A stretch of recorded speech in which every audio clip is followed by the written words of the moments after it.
வணக்கம் உறவுகளே. சீமான் is in happy mood என்ற செய்தி வந்திருக்கின்றது. காரணம் என்ன? நேற்று அவர் மேடையில் பேசியிருந்தார். அம்பாசமுத்திரத்தில் வரும் இடைத்தேர்தலில் தான் நிற்கப் போவதாகவும், அப்படி நிற்கிற தொகுதியில் நிச்சயமாக வெற்றி பெறுவேன் என்ற எண்ணம் தனக்கு இருப்பதாகவும், அந்த தேர்தலை வெறித்தனமாக எதிர்பார்த்து கொண்டிருப்பதாகவும் பேசியிருந்தார். காரணம், அந்த வருகின்ற இடைத்தேர்தல்களில் சீமானுக்கு ஆதரவாக எதிர்க்கட்சிகள் நிபந்தனையின்றி ஆதரவு கொடுப்பதாக செய்திகள் கசிந்து கொண்டிருக்கின்றன. உறவுகளே, என்னதான் விஜய் அங்கு சென்று தனது மாசை காட்டினாலும் இந்த வாட்டி சீமானை அம்பாசமுத்திரத்தில் தோற்கடிப்பது இலகுவான காரியம் அல்ல. போன பீகார் சட்ட மன்ற தேர்தலில் தேர்தல் பிகுவ வகுப்பாளரான பிரசாந்த் கிஷோர் போட்டி போட்டிருந்தார். உறவுகளை, தானே ஒரு கட்சியை ஆரம்பித்து முதல் முறையாக அரசியல் களத்தில் குதித்திருந்தார். அந்த கட்சிக்கு பேர் ஜன் சுராஜ் பார்ட்டி என்ற பார்ட்டி.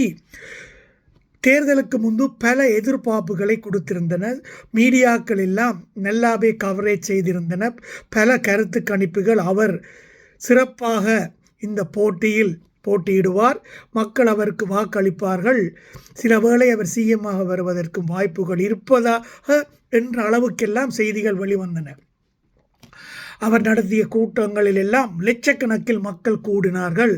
அதை பார்த்து அவருக்கு நிறைய மாஸ் இருக்கிறது, அதன் அடிப்படையில் அவர் வெற்றி பெறுவார் என்று எதிர்பார்த்த நிலையில் தேர்தல் முடிவுகள் டிசப்பாயிண்டடாக போனது. அவருக்கு வெறும் 3% வாக்குகளையே பெற்றிருந்தார்.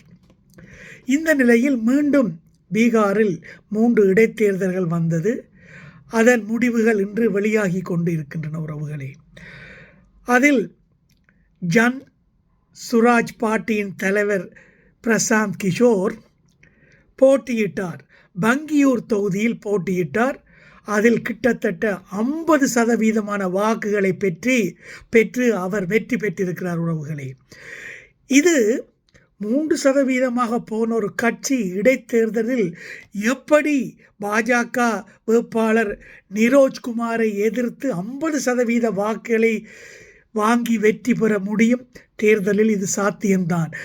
இந்த முடிவு செந்தமிழன் சீமானுக்கு பெரிய மகிழ்ச்சியை கொடுத்திருப்பதாக சொல்கிறது. தானும் அம்பாசமுத்திர தேர்தலில் விஜயை எதிர்த்து தாவேக்காவை வீழ்த்தி வெற்றி பெற பெரும் வாய்ப்பு இருப்பதாக அவர் நம்புகிறார். உறவுகளை, தேர்தல் களத்தில் ஒரு நாள் கூட பெரிய மாற்றங்களை ஏற்படுத்தக்கூடியது. உறவுகளே, விஜயின் தாவேகா கட்சியில் மது கொள்கையில் மாற்றங்கள் கொண்டு வர போகிறார்கள்.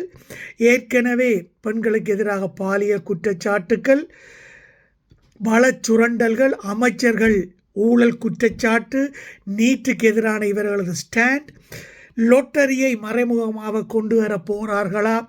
இப்படியான கேள்விகள் பலதும் தொக்கி நிற்கின்றன. நாளுக்கு நாள் தாவேக்காவும் விஜயினது செல்வாக்கு சரிந்து கொண்டே செல்கிறது. உறவுகளை, இந்த நிலையில் அதிமுகவில் இருந்து தாவேக்காவில் சேர்ந்த 3 பேருக்கு தாவேக்கா வருகின்ற இடைத்தேர்தலில் நிற்பதற்கு சீட்ஸ் கொடுப்பதாக உறுதி அளித்திருப்பதாக செய்திகள் கசிகின்றன. விராலிமலையில் டாக்டர் சி விஜயபாஸ்கர், கரூரில் எம்ஆர் விஜயபாஸ்கர், அம்பையில் ஏற்கனவே வெற்றி பெற்று குதிரை பேரத்தால் ரிசைன் பண்ணி இப்போது தாவேக்காவில் இணைந்திருக்கும் இசக்கி சுப்பையா, இந்த 3 பேருக்கும் தாவேக்கா சார்பில் சீட் கொடுப்பதாக உறுதி அளித்திருப்பதாகவும் செய்திகள் கசிகின்றன. இப்படி இசக்கி சுப்பையா மீண்டும் அம்பாசமுத்திரத்தில் போட்டியிட்டாலும் முதல் தடவை இரட்டை இலையில் போட்டியிட்டு வென்றார்.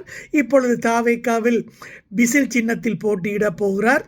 அப்படி போட்டியிட்டால் சீமான் நிச்சயமாக மீண்டும் இசக்கி சுப்பையா வெல்லாமல் தடுப்பார். எதிர்க்கட்சியினர் ஆதரவுடன் அமோக வெற்றி பெறப் போகிறார் என்ற செய்தி அரசியல் வட்டாரங்களில் பெரிய பரபரப்பை ஏற்படுத்தி ஆணில் குஞ்சுகளுக்கு வயிற்றை கிளக்கி இருக்கிறது. உறவுகளே.